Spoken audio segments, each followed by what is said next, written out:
Our ancient cultures here in this continent, they're your ancient culture too. You know, it belongs to you too. And all Australians should be able to brag about that and be proud of that. It's not just my 65,000 years, it's all Australia.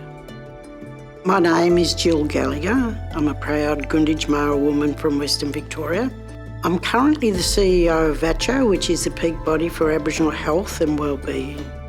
I introduced myself as a proud Gunditjmara woman, but I didn't grow up on Gunditjmara country. And the reason why is the only source of employment Aboriginal people could get back then was seasonal picking. So my mother seasonal picked all over Gippsland, mainly potatoes, onions. So as a result of that, when I did become school age, I went to 19 different primary schools. I never had any aspirations to go to university because with my lack of formal education, I'm thinking to myself, how can I do university? I was in my 20s when Joan Kerner became the Premier of Victoria, and she made available some schemes for Aboriginal people. I got to work in the Museum of Victoria as a trainee, and I started to learn about, well, there's another life out there.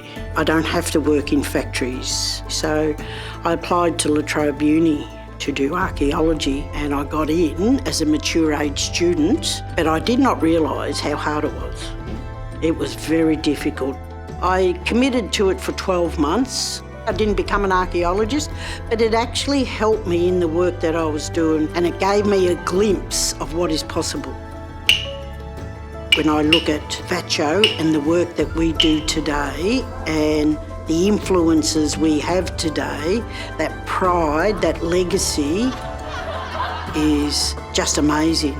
Culture is a protective factor and is part of health. All Aboriginal people should be able to grow up knowing who they are, where they're from, who their mob is, what is their ancient culture, but also what is their modern culture. VACCHO here as a peak body, we are an RTO, a registered trading organisation, and to partner with universities is the next step for us. How do we influence their research agenda? I think it's vital, and the more we can educate Australian citizens, I think the more they will have a better understanding of who we are and where we're coming from. That's the only way we're going to make change, is get other Australians in the tent with us. When I go down to country or I go to cultural gatherings and I see our children dancing, painted up with pride, and I see our elders sitting in the audience watching with pride, that gives me hope.